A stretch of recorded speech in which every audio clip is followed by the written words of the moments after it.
जिस आदमी को तुम अपने परिवार का हिस्सा बता रही हो ना, मेरा शौहर है वो। अरे तुम लोगों ने मिलकर मेरी जिंदगी बर्बाद कर दी। फौजिया पहले शांत हो जा।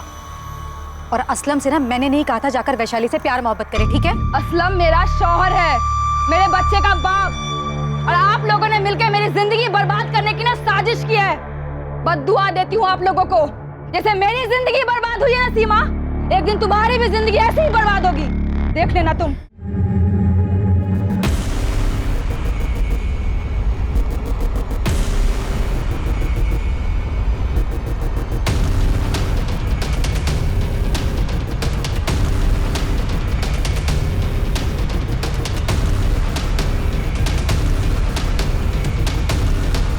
सीमा साहू गुरुजी के पास जाया करती थी। क्या गुरुजी के पास सीमा साहू के इस तरह अचानक गायब हो जाने का जवाब था? सीमा एक बहुत ही भली और न्यायप्रिय महिला थी, जो अपने परिवार के हर व्यक्ति के बारे में सोचती थी। ऐसे ही होते हैं जिम्मेदार। सीमा के सर पर भी जिम्मेदारी का बड़ा बोझ था। सीमा के भी परिवार में ऐसे बहुत से लोग होंगे जो हर चीज के लिए उसे जिम्मेदार ठहराते होंगे। क्या सीमा ने इस बारे में आपसे कोई जिक्र किया था? सीमा मेरी सभा में हमेशा आया करती थी। यहाँ उसे शांति सी मिलती थी, कभी कभी बातें भी किया करती थी। हाँ, कुछ था उसके मन में जो उसे परेशान कर रहा था। मैं नहीं जानती गुरुजी, लेकिन हाँ मैं ये जानती हूँ कि मैं हर वक्त सही नहीं हो सकती। लेकिन अगर हर किसी को सही निर्णय और सही फैसले के लिए मुझी से उम्मीद है तो मैं क्या कर सकती हूँ? कभी कभी समय को अपना काम करने देना चाहिए सीमा। मैं हर चीज समय पर नहीं छोड़ सकती गुरुजी, और उसमें खास तौर पर जब हर कोई अपनी परेशानी का हल ढूंढने के लिए मेरे ही दरवाजे पर आकर दस्तक दे। देखो सीमा, तुम सबकी परेशानी या उसके हल के लिए जिम्मेदार नहीं हो। क्या तुम अपने दरवाजे पर आने वाले हर एक इंसान को जवाब देना अनिवार्य समझती हो? या क्या तुम अपनी जिम्मेदारी के बोझ के तले इतनी बुरी तरह दब गई हो कि तुम्हें यह लगता है कि हर इंसान को अपनी परेशानी लेकर तुम्हारे दरवाजे पर दस्तक देने आना चाहिए? मैं श्योर नहीं हूँ गुरुजी, लेकिन शायद हाँ, क्योंकि कहीं ना कहीं मैं अपने परिवार के लिए सही डिसीजन लेते रहना चाहती हूँ। आखिर वो लोग मेरे अपने हैं और उन लोगों को मुझसे बहुत उम्मीद है। अगर तुम शांति चाहती हो तो तुम्हें दूसरों की अशांति से दूर रहना होगा। क्या यह अशांति इतनी बुरी थी कि सीमा को घर से भागना पड़ा? जी, सीमा ऐसी नहीं थी। ये तो साफ तौर पर एक मायाजाल नजर आ रहा है। ऐसा कौन हो सकता है जो उसे मुख्तार सैयद के पास भेज सकता है? वो वहां क्यों जा सकती? किसी जवाब की तलाश में ही गई होगी, ठीक उसी तरह जिस तरह वो यहाँ आई थी। आप सही कह रही हैं। जरूर उसे किसी ने अपने जाल में फंसाया है। सर, मैं आपको पहले ही बता चुका हूँ कि 21 मार्च की सुबह को मेरी और सीमा दीदी की फोन पर क्या बात हुई थी। तुम्हारी और वैशाली की शादी से तुम्हारी पहली बीवी फौजिया काफी नाराज है ना? लेकिन सर, इस बात का सीमा दीदी से क्या नाता? हमें पता चला है कि सीमा की रजामंदी से तुम दोनों की शादी हुई थी, जिससे फौजिया की जिंदगी बर्बाद हो गई। सर, ये बात पूरी तरह से गलत है, बकवास है। मैं वैशाली और फौजिया दोनों का बराबर ख्याल रखता हूँ सर। मुझे समझ में नहीं आता कि आप लोग आखिर साबित क्या करना चाहते हैं। मैंने नम्रता से हर तरीके से बात की, वो कितनी भी बगावत कर ले, लेकिन अपनी बड़ी बहन सीमा को नुकसान पहुंचाने के सपने में भी नहीं सोच सकती। चाचा जी, मैं आपकी बात समझ सकता हूँ, लेकिन एक बात खटक रही है। मुख्तार सैयद जैसे आदमी को मिलने के लिए सीमा कैसे जा सकती है, वो भी उसी दिन जिस दिन वो नम्रता को समझाने वाली थी। जरूर किसी ने हमारी सीमा से नम्रता के बारे में बात करने के लिए आने के मौके का फायदा उठाया है।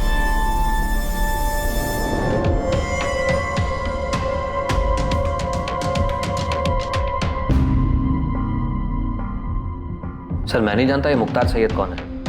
हाँ, अगर ये मुस्लिम है और मैंने सिर्फ पूछा तुम इसे जानते हो या नहीं? नहीं सर, मैं नहीं जानता इसे।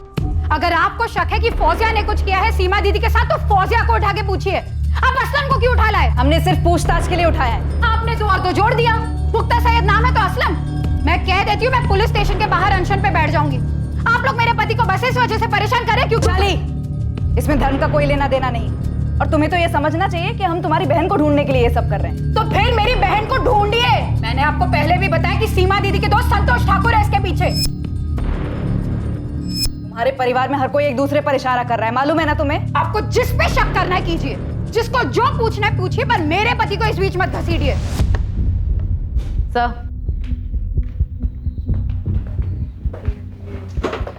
सर ये वैशाली बहुत हंगामा कर रही है, धमकी दे रही है कि अगर हमने असलम को नहीं छोड़ा तो वो बाहर अनशन पर बैठ जाएगी। चोर की दाढ़ी में तिनका। कह नहीं सकते सर, पर ये सिचुएशन मुश्किल हो सकती है। उसने सीमा के हस्बैंड यशवंत को फोन करके बुला लिया है और बाकी लोगों को भी इकट्ठा कर रही है। ठीक है, उसे बोलो 10 मिनट में असलम को पूछताछ करके छोड़ते हैं। सर असलम, हम तुम्हें पुलिस स्टेशन क्या ले आए? तुम्हारी बीवी वैशाली ने तो हंगामा मचा दी। क्यों नहीं मचाएगी सर? क्योंकि वो अच्छी तरह जानती है कि मैं सीमा दीदी के कितना करीब था। और आप लोग बिना किसी वजह के मुझसे इस तरह पूछताछ कर रहे हैं। और एक तरफ आप कह रहे हैं कि इसके पीछे मेरी पहली बीवी फौजिया का हाथ है। सर आपको लगता है फौजिया इतनी चालाक है कि वो एक जाल बुनेगी और सीमा दीदी उसमें फंस जाएगी? सर ऐसा करने की हिम्मत सिर्फ उसकी हो सकती है जो सीमा दीदी के सबसे करीब हो। तुम्हारा इशारा यशवंत की तरफ या फिर सीमा के बेटे राजेश की तरफ? सर मैं कोई नाम नहीं ले रहा, लेकिन आप खुद सोचिए, सीमा दीदी रेड शाइन होटल में एक ऐसे अजनबी इंसान से मिलने जाती है जो कि फर्जी है। मिलने की क्या वजह हो सकती है सर? आप उस वजह को ढूंढिए ना।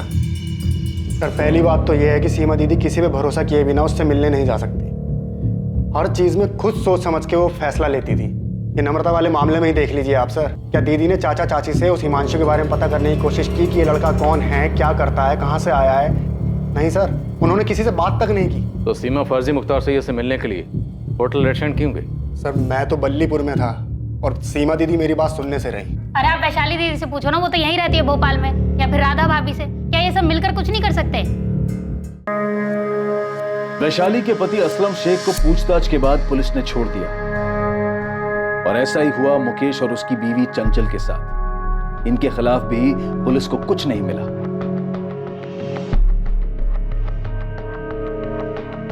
पुलिस ने हर उस शख्स के फोन रिकॉर्ड्स चेक कर लिए थे जो सीमा साहू के करीब था।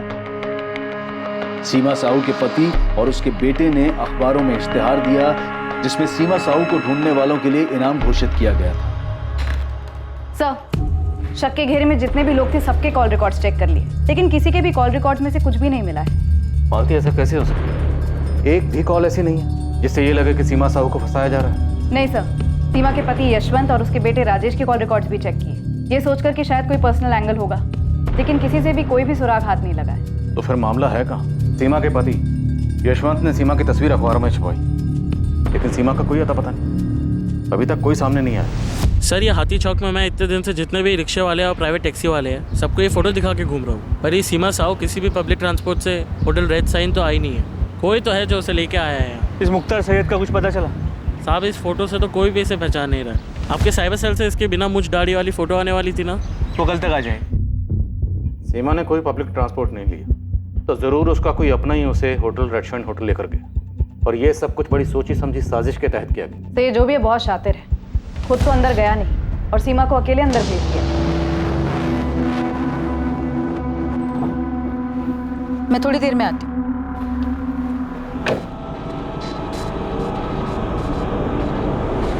हाथी चौक के आसपास कोई दुकान, एटीएम, कहीं कोई सीसीटीवी नहीं है सर, लेकिन होटल रेड साइन के आसपास नहीं। सीमा जहाँ रहती है राठी कॉलोनी, वहाँ तो नहीं है। तो सीमा के जितने भी करीब है उनमें से किसी की भी मोबाइल लोकेशन सीमा के मोबाइल लोकेशन से मैच नहीं करती। 21 मार्च को सब लोग या तो काम में या कहीं और बिजी थे। और हिमांशु कनौजिया नम्रता का आशिक कि तो बलीपुरा गाँव ही हो। जी सर। और असलम शेख? असलम शेख अपने गांव महबूब नगर में ही था, उसका वहीं का लोकेशन आया। जैसा कि हमको पहले लगा था। अब तो ये और भी मुश्किल है कि सीमा को इतने दिनों तक बंदी बनाकर रखा गया हो, लेकिन अगर सीमा के साथ कुछ और भी हुआ तो कहाँ हुआ, कैसे हुआ, किसने किया? सर ये सारे परिवार वाले एक दूसरे की ओर इशारा कर रहे हैं। हो सकता है सीमा से इन सबको कोई ना कोई शिकवा रहा होगा। पॉसिबिलिटी है कि सीमा ने अपने परिवार के अलावा भी किसी और की जिंदगी में भी दखलंदाजी की है।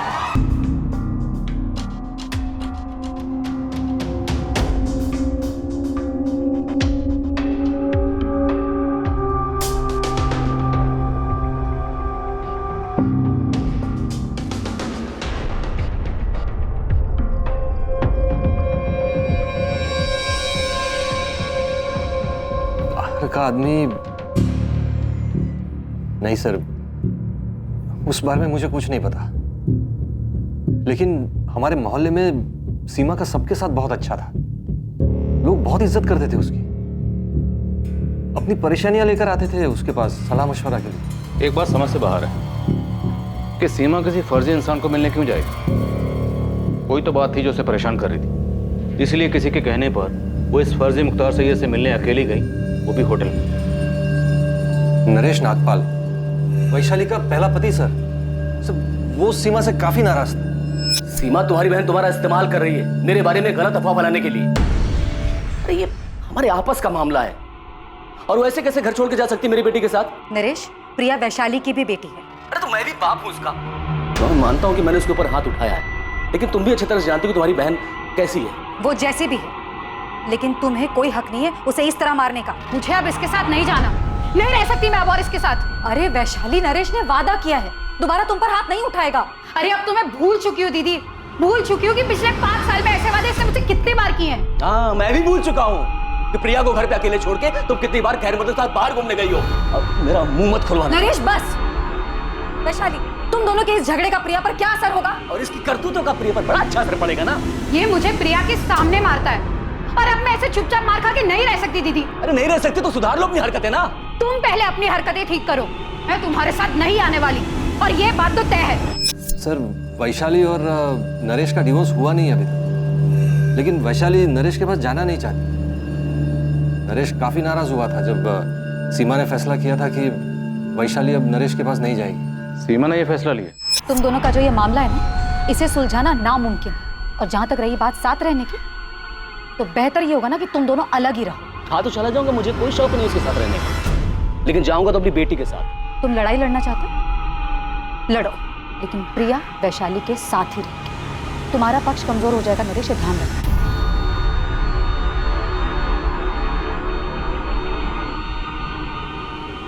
सीमा, मेरी एक बात याद रखना, ये बहुत महंगा पड़ेगा। नरेश नागपाल सर वही एक इंसान है जिसको मैं जानता हूँ, जिसने सीमा से नाराजगी जताई थी। हाँ सर। इस नरेश नागपाल से तो हम बात करेंगे। आप मुझे ये बताइए कि वो कौन सी बात थी जो सीमा को परेशान कर रही थी? क्योंकि इतना तो तय है, कोई ना कोई बात तो थी जिसकी वजह से सीमा किसी के कहने पर उस फर्जी मुख्तार सैयद से मिलने गई। इससे पहले सीमा उस होटल में कभी नहीं गई, हमने चेक किया।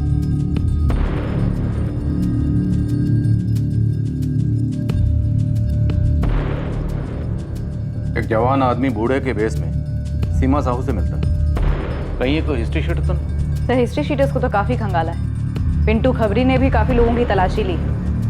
इस केस में हिस्ट्री शीटर्स का इस्तेमाल तो नहीं हो सकता, क्योंकि अगर ऐसा होता तो किसी भी तरीके की प्लानिंग की बात हमें ज़रूर पता चलती। फिर भी पता करो, हो सकता है कोई पुराना हिस्ट्री शीटर हो। Okay sir.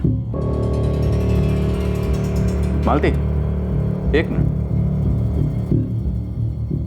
जब हमने इस शख्स को सबसे पहले सीसीटीवी फुटेज में देखा था, तब सीमा के बेटे राजेश ने सबसे पहले ये पॉइंट आउट किया था कि इसकी मूछ, दाढ़ी और विग नकली है। ध्यान से देखिए सर, इस आदमी के चेहरे पे दाढ़ी मूछ सब कुछ नकली लग रहा है। सर, ये तो कोई ढोंगी है। तो क्या राजेश को पहले से पता था कि असली नहीं, नकली? और जैसा कि हम सोच रहे हैं कि सीमा से कोई परेशान हो गया होगा, तो क्या ये परेशानी सीमा के अपने ही घर में उसके सबसे करीब थी? सीमा का बेटा राजेश, सर उससे पूछताछ करनी चाहिए।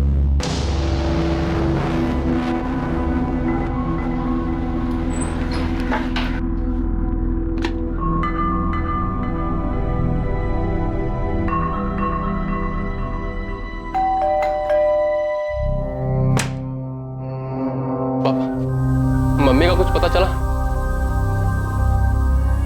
21 मार्च को सीमा साहू को एक ऐसे जाल में फंसाया गया जो सीमा की परेशानियों का अंत करने के झूठे प्रस्ताव के रूप में उसके सामने आया। तूने सीमा को धमकी दी थी नरेश कि उसे बहुत महंगा पड़ेगा। अब बहुत महंगा पड़ेगा कहना मतलब ये थोड़ी है कि मैं उसे मार देता। मार देता? मतलब सीमा मर चुकी है? अब आपको जो समझना है आप समझिए। मैं आपसे पहले ही बता चुका हूँ कि मेरा कोई लेना देना नहीं है इस चीज़ से। और दर्द है तो सिर्फ इस बात का कि मैंने अपनी बेटी प्रिया को खो दिया, लेकिन उस चीज़ को भी मैं मनी मन पी गया। अब सीमा को मार के या उसे गायब करके मैं कौन सा अपने घाव पे मरहम लगा लेता? वो तो खुद ही हताश थी। हताश? क्यों? अब आपको क्या बताऊं साहब, वैशाली ने क्या हरकत की थी।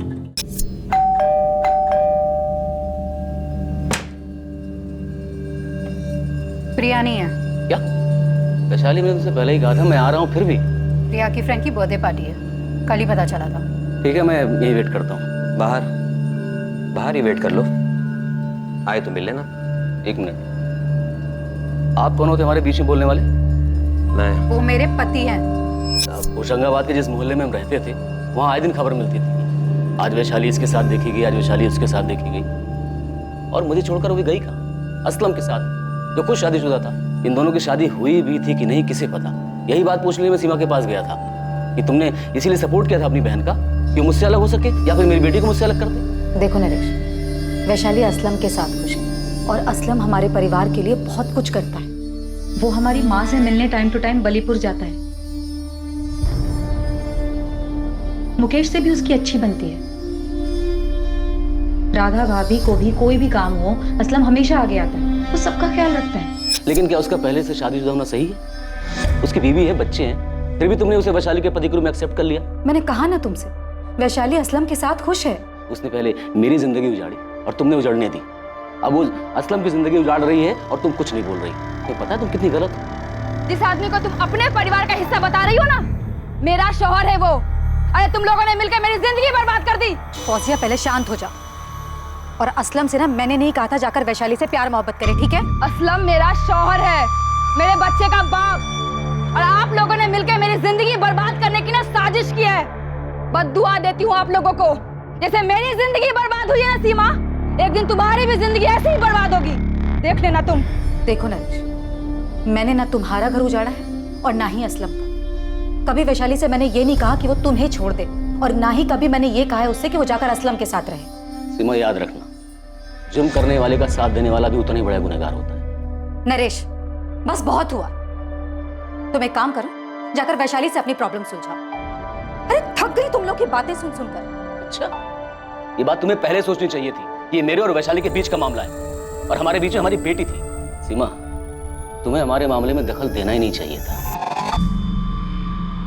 सर, अब सीमा को मार के और उसे गायब करके मेरी बिखरी जिंदगी तो वापस नहीं मिलने वाली ना। सीमा को दूसरों की जिंदगी में दखल देने की और बिना जरूरत के फैसला लेने की आदत थी। अब उसकी इस बात पे कोई खफा हो गया होगा, किसी को इतना गुस्सा आया होगा कि, लेकिन साहब मैं वो आदमी नहीं।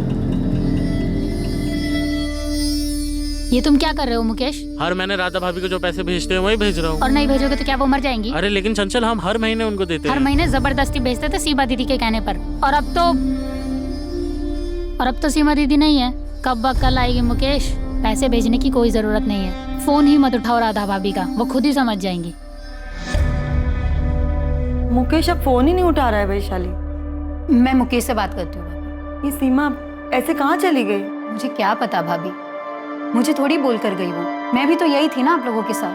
सीमा यहाँ होती ना तो मुकेश ऐसा बर्ताव कभी नहीं करता। तो ठीक है, आप इंतजार कीजिए सीमा दीदी के वापस आने का, वहीं आकर मुकेश से बात कर लेंगे।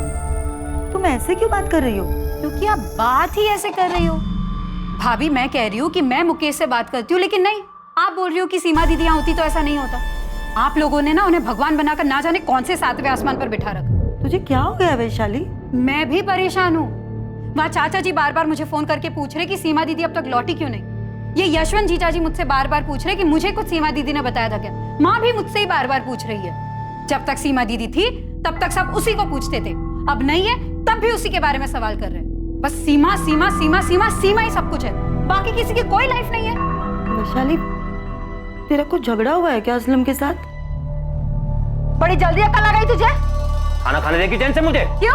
उस कमीनी ने भी चैन से खाने नहीं दिया? अगर वो कमीनी है ना, अपनी शक्ल देख ले शीशे में जाके। वो तूने कहावत सुनी है, आसमान से गिरे खजूर पे अटके वैसी हालत हो गई मेरी। खजूर पे नहीं अटका तू, बवंडर में फंसा है। वैसे तूने सब किया किसके लिए? हाँ, उस सीमा के भाई मुकेश और उसकी पत्नी चंचल के लिए, या सीमा के बेटे राजेश के लिए, या जिस खजूर पे अटका हुआ ना उस वैशाली के लिए? दिशा मिश्रा नाम है लड़की का, आपके बेटे राजेश के साथ कॉलेज में पढ़ती है। मैंने खुद राजेश से साफ साफ पूछा कि उसने कुछ किया है क्या। तो हमें भी आकर बता देती कि राजेश की माँ सीमा को तुम्हारा और राजेश का मिलना जुलना पसंद नहीं है। हाँ, लेकिन मुझे नहीं पता था कि उस वजह से राजेश ने कुछ किया होगा। मैंने तो उससे ऐसे ही पूछ लिया था। यशवंत, इतनी बड़ी बात, ऐसा तो हो ही नहीं सकता कि आपको पता ही ना हो कि आपके बेटे राजेश की इस दिशा को लेके अपनी माँ से लड़ाई चल रही थी। राजेश, पुलिस मुझसे बार बार पूछ रही थी कि तुम्हारी मम्मी किस बात को लेकर परेशान है। मैंने कुछ बताया नहीं उन्हें।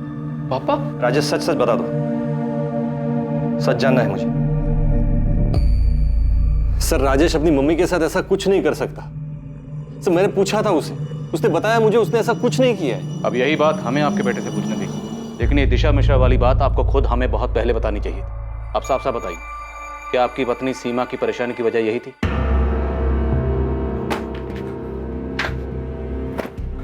अरे क्यों भाग रहे हो यहाँ से? बताना पड़ेगा तुम्हें असलम, क्या किया तुमने? किसके कहने पे किया है? फौजिया तुम पहले फरीद को लेकर आओ, हमारे पास बहुत वक्त है, आराम से बात कर लेंगे बाद में। तुम अभी लेके आओ पहले उसे। जाओ तुम।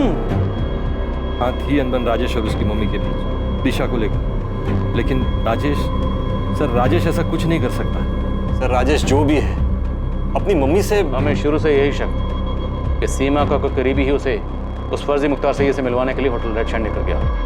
यशवंत, क्या वो अपने बेटे राजेश के लिए वहां गई? सर मुझे नहीं पता सीमा क्यों गई थी, लेकिन हाँ सर वो राजेश को लेकर परेशान थी। मुझे अपनी जिंदगी में क्या करना है ये मैं खुद डिसाइड कर सकता हूँ। राजेश अपनी आवाज नीचे करो। तो आपको अपनी आवाज उठा लेनी चाहिए थी। राजेश तुम बस करो मम्मी, बहुत हो गया। यहाँ सब आपके गुलाम नहीं है। तेरा ना दिमाग खराब हो गया है। अरे अभी तू फर्स्ट ईयर में, पूरी जिंदगी पड़ी है तेरी। इस तरह लड़की के पीछे ना अभी पागल मत बन तू, समझा? तेरी मम्मी कौन सा तुझे उस लड़के के साथ दोस्ती तोड़ने को बोल रही है? तो क्या नाटक लगा रखा है? अब भी कभी शादी करनी है? 18 साल के हो तुम लोग। उस लड़की के माँ बाप क्या तुझे? उसके माँ बाप मम्मी की तरह नहीं है, जिन्हें लगता है कि सिर्फ वो ही सबकी जिंदगी के फैसले ले सकती है। अगर तू अपनी भलाई सोच सकता ना तो आज अपने माँ बाप के बारे में ना ये बात नहीं करता। माँ बाप नहीं मम्मी, सिर्फ माँ। मैं पापा के बारे में कभी ऐसा नहीं बोल सकता, क्योंकि वो कभी दूसरे की जिंदगी में दखल नहीं देते। तुम देती हो, मैंने देखा है। तुम सबके साथ बुरा बर्ताव करती हो। किस तरह वैशाली मौसी और मुकेश मामा को तुम नीचा दिखाती हो। तुम खुद को भगवान मानती हो। बस राधा चाची तुमसे वफादार है क्योंकि तुम उन पर तरस खाती हो, वरना कोई तुम्हारी दिल से इज्जत नहीं करता, क्योंकि तुम खुद को भगवान मानकर सबकी जिंदगियों के फैसले लेती हो। कि तुम मेरी जिंदगी की भगवान नहीं बन सकती, और मेरे लिए तो बिल्कुल भी नहीं। जाओ दूसरों की जिंदगी पर राज करो। मैं तुम्हें अपनी जिंदगी के फैसले का मोहताज नहीं बना सकता। हाँ सर, मेरी माँ स्वभाव की स्ट्रांग थी, वो सबकी जिंदगी के फैसले लेती थी। जरूरत ना पड़ने पर भी वो दूसरे की जिंदगी में दखल देती थी। ये आदमी कौन है राजेश? मुझे नहीं पता। सबसे पहले तुम्ही ने पॉइंट आउट किया था कि मुख्तार सैयद की दाढ़ी मूछें नकली है। मैंने नोटिस किया था, कोई भी कर सकता है। राजेश, तुम और तुम्हारी गर्लफ्रेंड दिशा पहले से हमारे शक के घेरे में। सर दिशा का इन सबसे कोई लेना देना नहीं है। तो फिर किसका लेना देना है? तुम्हारा?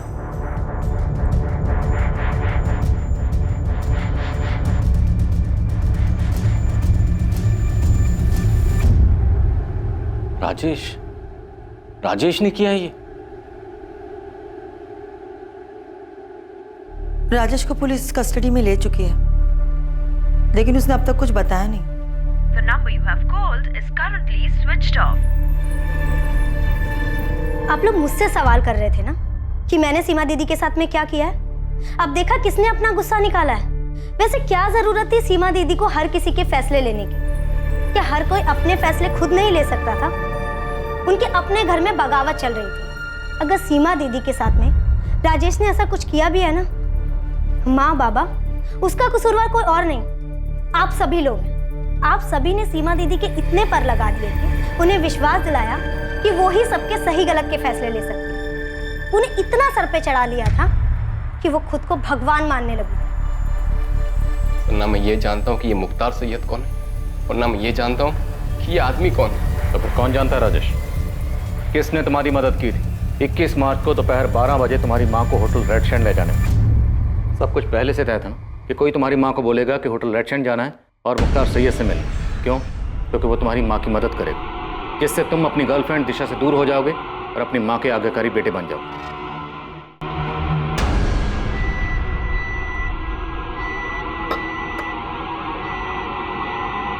ये जो बुरी ताकतें हैं सीमा, हमें उन पर काबू पाना है। जो तुम्हारे मंसूबे पर बुरी नजर डाल रहे हैं, उन बुरी नजरों को हमें दूर करना है। लो,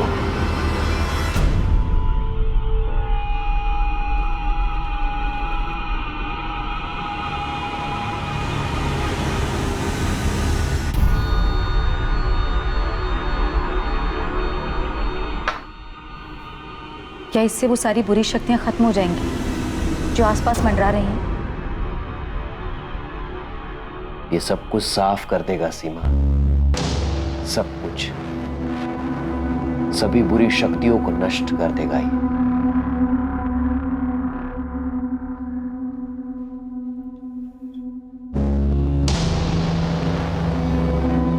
ये तावीज मैं अपने बेटे को दूंगी ना तो वो इसे कभी नहीं पहनेगा। वो मुझसे नाराज है, वो मेरी बात नहीं मानेगा। उसे लगता है कि मैं उसकी दुश्मन हूं। ये उसे पहनने के लिए मत बोलना, उसके बैग में एक छोटा सा पॉकेट बनाकर उसमें रख देना। ये अपना काम करना शुरू कर देगा और धीरे धीरे वो संभल जाएगा। मेरी किसी ने मदद नहीं की सर, किसी ने भी नहीं। हाँ, मैं बात नहीं कर रहा था मम्मी से, नाराज था मैं उनसे, लेकिन मैंने नहीं मारा उनको। मारा? मतलब हमारा शक सही था? उनकी मौत हो चुकी? सर वो अब उससे ज्यादा हो गए। मम्मी खुद से घर से जाने वालों में से नहीं है, क्यों जाती वो? इतना पावर था उनके पास, सब उनके इशारों पे चलते थे। राजेश, तुम्हारी माँ तुम्हारे परिवार की ताकत थी, जो दूसरों के दुख दर्द में उनका साथ देती थी, दूसरों की मुश्किलों को हल करती थी, दूसरों के फैसले लेती थी। हाँ, हो सकता है कुछ फैसले उन्होंने गलत लिए, पर इससे किसी को उनको मारने का हक नहीं मिल जाता। मैंने नहीं मारा अपनी मम्मी को, नहीं मारा है मैंने। हो सकता है मेरी वजह से वो बहुत तकलीफ में थी, मेरी कोई बात बहुत ज्यादा बुरी लगी होगी उन्हें, लेकिन मैं क्यों मारूंगा अपनी मम्मी को? 21 मार्च को होटल रेड शाइन कौन ले गया था उन्हें? घर का ही कोई आदमी था जो तुम्हारी मदद कर रहा था। 21 मार्च को सुबह 8 बजे असलम शेख ने फोन किया था तुम्हारी मम्मी को। तुमने 21 मार्च की सुबह सीमा से बात की, जिस दिन वो लापता हुई। जी जी जी, बात की थी हमने। राजेश, क्या वो आदमी असलम शेख था? मुझे नहीं पता, मैंने नहीं मारा अपनी मम्मी को sir. I really miss her.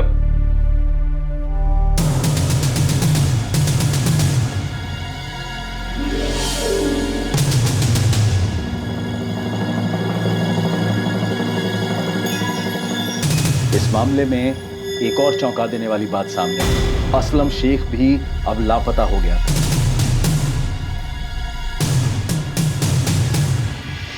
मैं खुद असलम को फोन लगा रही हूँ, कल से उसका फोन बंद आ रहा है। कहाँ भाग गया वो?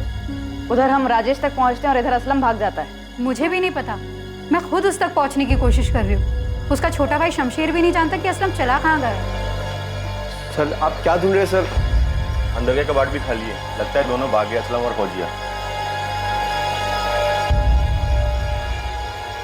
कहाँ गए दोनों? सर नहीं पता सर, महबूब नगर में अम्मी अब्बू को भी फोन किया था सर, वहाँ पे भी नहीं है। देख, इतना तो साफ है कि ये सब कुछ असलम का किया था। अगर जल्द हाथ नहीं लगा ना, बुरा फंसेगा। अब ये बात पूरे परिवार को पता चल चुकी थी कि सीमा के साथ हुई इस वारदात में असलम शेख का ही हाथ था।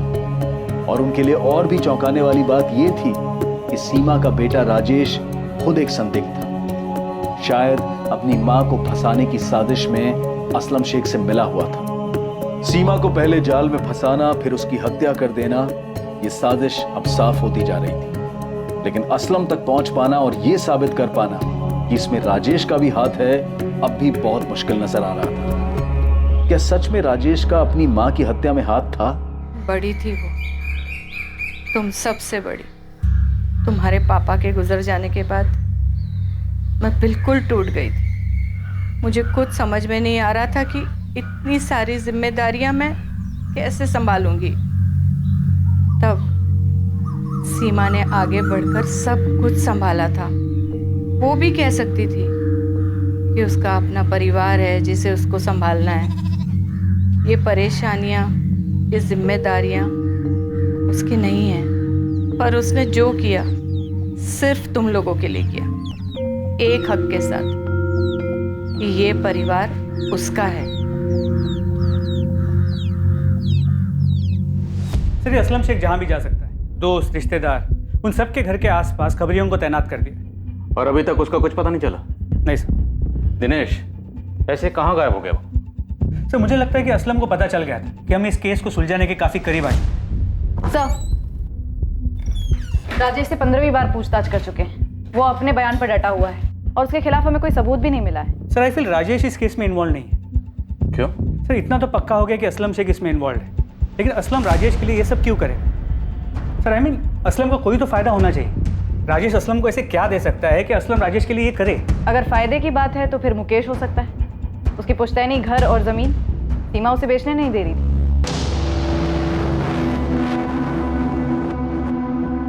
अब इस मुकेश को और कितना तोड़े के सच बोल दो। यहाँ तो जितने भी लोग हमारे शक के दायरे में हैं, सब के सब इतने कॉन्फिडेंट हैं कि इनकी हरकत कभी पकड़ी नहीं जाएगी। मुझे लगता है हमें असलम तक पहुँचना होगा। एक असलम ही है जो हमें मकसद और मास्टरमाइंड के बारे में बता सकता है। एक्सक्यूज मी, पिंटू है। हाँ पिंटू बोल। सर मैं भोजपुर में हूँ। असलम के भाई शमशेर का पीछा कर रहा था कि अगर असलम इन्वॉल्व होगा तो शमशेर कुछ जानता होगा। साहब खजाना हाथ लगाए। क्या हाथ लगाए? मुख्तार सैयद साहब, वो फर्जी आदमी शमशेर का दोस्त निकला। यहाँ पर है, शोएब मिर्जा नाम है उसका। आप जल्दी पहुँचे। एक तरफ पुलिस शोएब मिर्जा को उठाने निकली जो मुख्तार सैयद होने का ढोंग रचा रहा था।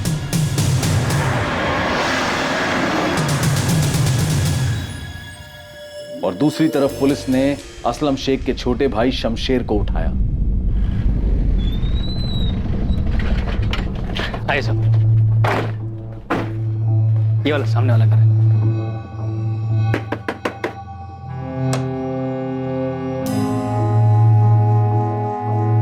सही निशाना लगा है पिंटू, यही अपना आदमी है। चल ले चलो इसे। सर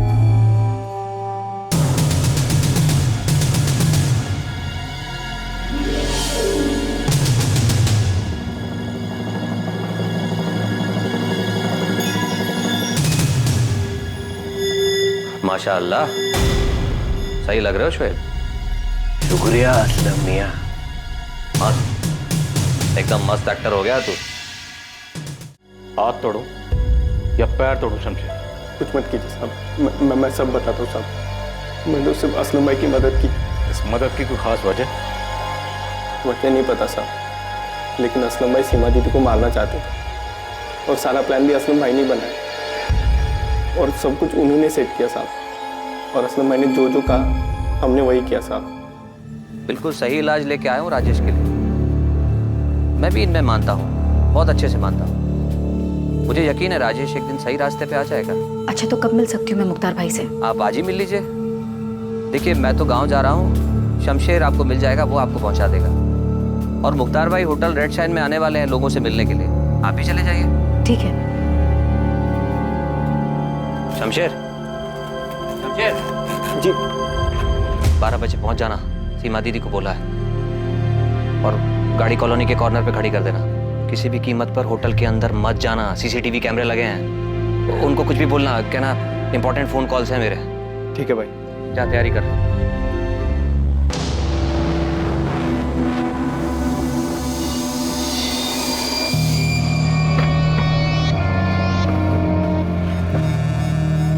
नमस्ते सीमा दीदी। नमस्ते शमशेर।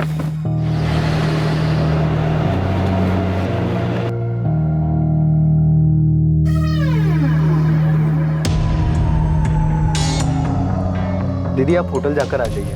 मुख्तार भाई रूम नंबर 201 में है। मुझे कुछ कॉल करने ऑर्डर्स के सिलसिले में, तो आप जाकर आ जाइए, मैं यहीं वेट करता हूँ। फिर आपको राधा भाभी क्या ड्रॉप कर दूंगा। ठीक है शमशेर,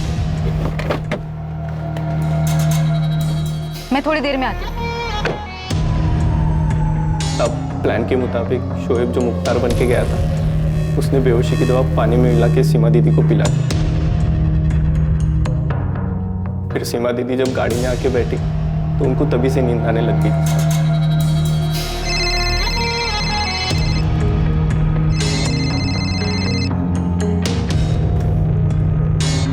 हाँ संतोष। हेलो सीमा, कहाँ पर हो? तुम लोग वेट कर रहे हैं तुम्हारा। मैं पहुंच रही हूँ। वो एक सहेली के घर पे कुछ काम था, वो काम खत्म करके बस आ रही हूँ। कहाँ पर हो तुम? हाँ संतोष, मैं आ रही हूँ, रास्ते में ही हूँ मैं तुम।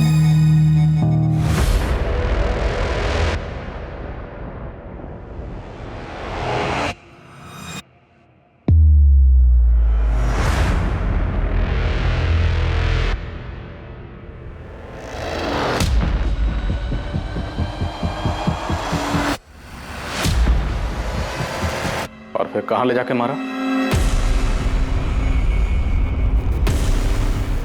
हाशिम हाथ पकड़।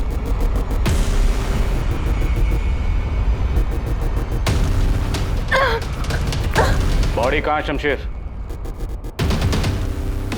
साहब दुकान के अंदर वाले कमरे में।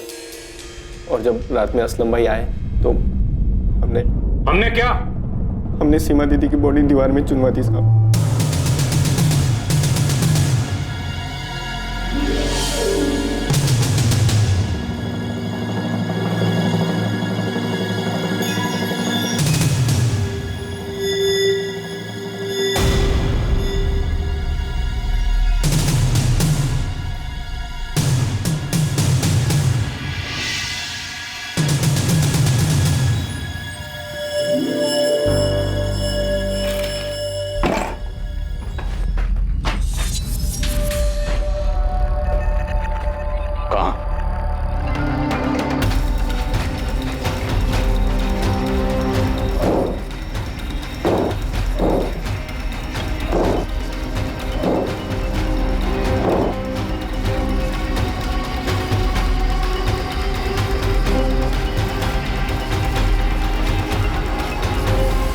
असलम सीमा को क्यों मारना चाहता? नहीं पता साहब। तुमने बस उसकी मदद की है ना? वो मेरा भाई है साहब। लेकिन किस लिए? किसके साथ मिलकर इतनी बड़ी प्लानिंग की थी सीमा को मारने की? कारण कौन था? सीमा का बेटा राजेश या सीमा का भाई मुकेश? मुझे कुछ नहीं पता, मैं सच बता रहा हूँ साहब, मुझे कुछ नहीं पता। असलम मैंने सीमा दीदी को क्यों मारा, ऐसा क्यों किया, मुझे कुछ नहीं पता। वो वैशाली से निकाह करके ना बहुत बड़ी गलती की असलम भाई ने, और फौजिया भाभी को भी धोखा दिया। जब असलम भाई सीमा दीदी को मारने का प्लान बना रहे थे तब असलम भाई बहुत परेशान थे। परेशानी की हालत में उसने सीमा के मर्डर का प्लान बनाया। असलम कहाँ है? असलम कहाँ है? बोल असलम कहाँ है? बता दो। असलम भाई और फौजिया भाभी होशिंगाबाद में वहां छुपे हैं। होशंगाबाद में कहाँ?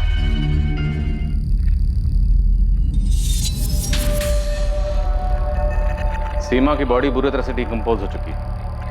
हमें डीएनए मैच करने के लिए टेस्ट करने होंगे। आपके बेटे राजेश और सीमा के दोनों भाई हैं, मुकेश और वैशाली के साथ।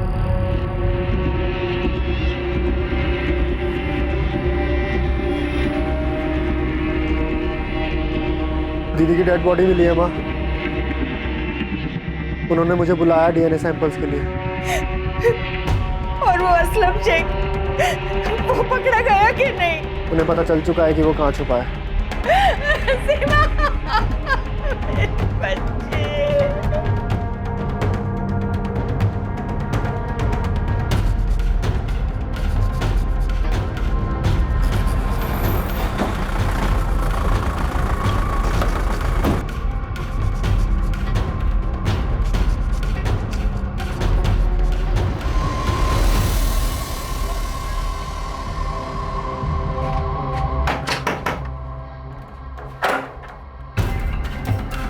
फौजिया, असलम को बाहर बुलाओ। और अगर उसने पीछे से भागने की कोशिश की तो वहां भी हमारे लोग खड़े हैं। हम गोली चलाने से हिचकिचाएंगे नहीं। तेरे छोटे भाई शमशेर को हमने तोड़ा, तेरी दुकान पे काम करने वाले हाशिम को भी तोड़ा, और तेरे उस मुख्तार सैयद उर्फ शोएब मिर्जा को भी। अब तेरी बारी। और इस बार तेरी बीवी वैशाली को यहाँ आके जितना चिल्लाना है चिल्लाने बोल। तेरी चीखें उससे ज्यादा जोर से निकलेंगी। हाँ तो सबसे पहले उसे घसीट के लाइए सर, उसको लगाइए 2-4 थप्पड़ और उसकी ऊंची आवाज को चीखों में बदल दीजिए सर। वैशाली, ये सब तेरा और वैशाली का किया हुआ है? सर मैंने किया नहीं, वैशाली ने मुझसे करवाया। जीना आराम कर दिया था उसने मेरा। शमशेर सही कहता था कि वैशाली से निकाह करके मैंने अपनी जिंदगी जहन्नुम बना ली। वही मारनी चाहती थी अपनी बड़ी बहन सीमा को, उसी ने मुझसे ये सब करवाया। तू मुझे धमकी दे रही है वैशाली? मुझे? अभी हमने दुनिया को दिखाने के लिए भले ही माला डाल के कर ली असलम, पर कोई मैरिज सर्टिफिकेट नहीं है ये बात प्रूफ करने के लिए। और पुलिस के पास गई ना तो तेरे पे रेप का चार्ज लगवाऊंगी। किसी जलील औरत है तू, अपनी बहन को मरवाने की बात कर रही है? होश में तो है? और मैं तेरी बात ना मानूं तो मुझे रेप केस में फंसवाएगी? तेरा दिमाग तो नहीं खराब हो गया? अरे सुन, अगर सीमा मर जाती है तो मैं मुकेश और चंचल से जमीन और खेत बिकवाऊंगी। काफी पैसे मिलेंगे और किसका कितना हिस्सा होगा ये मैं फैसला करूंगी। तुझे भी पैसे मिलेंगे। कोई पैसा वैसा नहीं, मैं नहीं करूंगा ये मर्डर, समझी ना तू? ठीक है तो जा रेप चार्ज में अंदर। ऐसा हंगामा करूंगी, ऐसा हंगामा करूंगी कि मैं तुझे छोड़ के चला जाऊंगा अभी के अभी। ये मर्डर करना है खुद कर या किसी और से करवा, भाड़ में जाओ। मर्डर करेगा तू असलम, कोई और नहीं। तुझे कोई नुकसान नहीं होगा, वरना मैं तुझे पूरा बर्बाद कर दूंगी। दिमाग खराब हो गया था मेरा, उसने जीना हराम कर दिया था मेरा। रोज धमकी, ये चार्ज लगवा दूंगी, वो चार्ज लगवा दूंगी। मेरे पास कोई रास्ता ही नहीं छोड़ा उसने सर, मजबूरी में मुझे ये सब करना पड़ा। राजेश को लेके काफी परेशान है दीदी, टूट सी गई है। राजेश का किसी दिशा के साथ कुछ चल रहा है, बगावत पे उतरा है। मुझे करना क्या होगा? दीदी तुझे मानती है, इतना तो मैंने तुझे मेरे घर में घुसा ही दिया है। बस एक ऐसे इंसान का इंतजाम कर जो दीदी को छुटकारा देगा, अपने बेटे राजेश पे मंडरा रहे इस बगावत के साए से, कोई भरोसे वाला आदमी। बाकी मैंने तुझे बता ही दिया है कि क्या करना है। मेरे दिमाग ने काम करना बंद कर दिया था सर, उसके कहने पर मैंने सीमा को मार दिया। मैं जानता था मेरे इस गुनाह की सजा मुझे भुगतनी पड़ेगी। मुझसे बर्दाश्त नहीं हुआ और मैं वहां से भाग गया, क्योंकि मैं वैशाली के साथ एक पल भी नहीं जी सकता। उसने मुझसे उस औरत का कत्ल करवा दिया जिसमें जिंदगी में मेरा कुछ भी नहीं बिखरा था, कुछ भी। पुलिस मुकेश के पीछे, संतोष के पीछे, फिर राजेश के पीछे, सबके पीछे दौड़ते रहे, पर तुझ तक कभी नहीं आएगी असलम। देखा ना, तुझे पुलिस स्टेशन बुलाया था तो मैंने कैसा हंगामा किया। क्या हासिल हुआ? हाँ, क्या हासिल हुआ सीमा को मारकर? वो सब कुछ जो उसके रहते नहीं मिलता असलम, सब कुछ। आजा बेटा प्रिया, तेरे कपड़े अंदर हैं, जाकर चेंज कर ले। मेरे कपड़े इधर है तो मम्मी किधर है? मम्मी वो भी थोड़ी देर में आ जाएगी प्रिया। हाँ, तुम जाकर चेंज कर लो। हाँ बेटा। इसको बताया नहीं है कि वैशाली बुआ को अरेस्ट किया है? पता नहीं, इसे कैसे बताएंगे? बताना तो पड़ेगा अम्मा। सर असलम झूठ बोल रहा होगा, वो वैशाली को फंसा रहा है। वो नहीं यशवंत, वैशाली हमारे साथ चुपचाप चली है और अभी उसके साथ पूछताछ चल रही है, और ऐसा बिल्कुल भी नहीं लग रहा कि वैशाली को फंसाया जा रहा है। जलन, पैसा, खेत और गांव वाले घर से पैसा, सिर्फ इतना सा कारण था तुम्हारे पास? तुम्हें क्या लगा था कि हम सच्चाई तक कभी नहीं पहुंच पाएंगे, सीमा की बॉडी तक नहीं पहुंच पाएंगे? ये बेवकूफ असलम भागता नहीं तो कैसे पहुंचते आप? तो असलम बेवकूफ निकला और तुम शातिर थी, पर तुम सिर्फ शातिर थी जुर्म करने के लिए, और शायद घर में तुम्हें कोई पूछता भी नहीं था। इसी बात का तुम्हें गुस्सा था, खेद था, शिकवा था, है ना? हाँ था। तो सीमा को मार के अब सब तुम्हें उसका दर्जा देने लगेंगे, नहीं? दे या ना दे, उसका हुक्म चलना तो बंद हो गया ना, उसका भगवान बनना तो बंद हो गया ना। अब कोई उससे हर बात नहीं पूछेगा। बस इतनी सी प्रॉब्लम थी तुम्हें कि सीमा को सब मानते थे, तुम्हें कोई नहीं पूछता था? इतनी सी नहीं, बहुत ज्यादा प्रॉब्लम थी। मैं उससे सिर्फ 3 साल छोटी थी, कोई बच्ची नहीं हूं मैं। पर घर बेचना हो, खेत बेचना हो, किसको कितना मिलना चाहिए, किसको क्या करना चाहिए, क्या नहीं करना चाहिए, सबसे सिर्फ उसी को पूछते थे। वही सारे फैसले लेती थी, वही सब कुछ चलाती थी। तो मार दिया मैंने उसे, लेकिन आपने देख लिया होगा घर में सबको प्रॉब्लम थी उसके भगवान बन के बैठे रहने से। सब लोग चाहते थे कि सीमा नाम के सरदर्द से बस छुटकारा मिल जाए। हो सकता है तुम्हारे घर में बाकी लोगों को भी सीमा से प्रॉब्लम थी, पर किसी ने उसे मारने के बारे में नहीं सोचा। उसे मारने के बारे में सिर्फ तुमने सोचा। तुम जानती थी कि सीमा अपने बेटे राजेश को लेकर परेशान थी। तुमने उसकी इस कमजोरी का फायदा उठाया, उसे जाल में फंसाया और उसे दर्दनाक मौत दी। हाँ दी, मैंने उसे दर्दनाक मौत दी, क्योंकि मेरे अंदर भी बहुत दर्द था उसकी वजह से।